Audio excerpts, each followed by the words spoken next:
Hello, my name is Allie Goldhammer. Today is January 20th, and I will be completing vlog number 5. I'm going to talk a little bit about the experience I had at Auschwitz and the topic of our lecture today in class. So at Auschwitz, it really hit me hard. I mean, all this stuff you could see how the way Marta talked to us about it. I know she had a hard time talking about it in some way, and she knew what topics to emphasize to us. The thing that stood out to me the most was the home videos. I started tearing up during that because it really showed that they were human and that they did have lives before. And I mean, when you're reading Holocaust books, no one ever talks about what they did before the Holocaust. And it really brought it into perspective.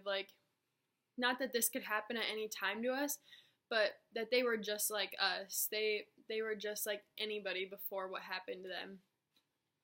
So, also, Tasha said today in lecture, I thought it was really a little bit hard for me. She said, if you haven't ever had a loss, it's hard to imagine what the people that actually lost their family members in this are gonna think when they go to Auschwitz. So I get it in that perspective that it's really hard for me to understand, and it's extremely hard to understand.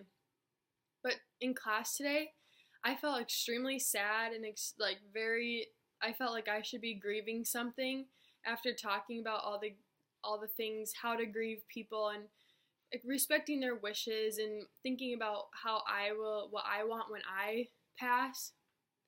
So during the whole time, I'm a doodler when in class. That's what keeps me focused on the lecture. And you can always tell that I'm thinking through my doodle. So the first page, it was very abstract and not really anything, and I mean, you could see there was happy stuff. And then the next page, I was like, wow, I'm really sad. I need to liven my journal up. So I have a little sun and it says, don't worry, be happy.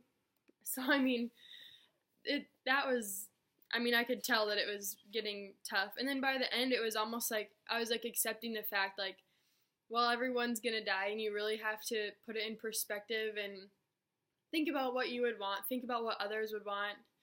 So I have a tree, and it has words on it of what I would think. And I mean, I was thinking about my mom, because it said, what have you used to use as a method to think about people? And since I haven't lost anyone, I always think of my mom.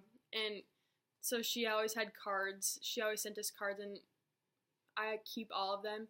So I think I would memorialize her by or remember her, continuing my bond by reading those cards. And I just felt sad the entire time, like I was gonna lose my mom and what I was gonna do. And then I felt bad because I wasn't thinking about my dad, about what I would do. I mean, these things, I have not lost either of them, yet I was feeling extreme sadness about crying in class.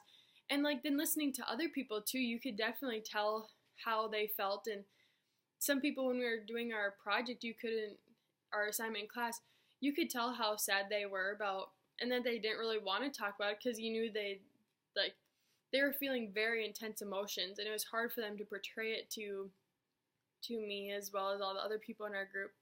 So that was kind of hard. But right now, my mood is it's not very happy.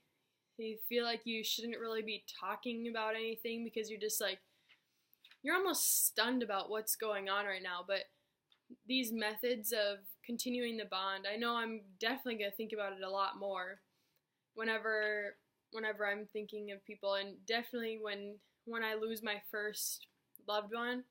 I hope I remember these and I put them into action, realize that it's okay to grieve, it's okay to continue your bond. And it also helped other people of my friends, listening to them, telling them that it's okay to talk about your loved one, reminding them that sometimes you have pangs and that it's okay. I mean, this class has been very helpful to me in that sense because I haven't lost anyone. So hopefully tying in going to Auschwitz, having this lecture today, and then thinking about what I need to do, that I can change how I'm thinking about losing someone, losing something. Thank you.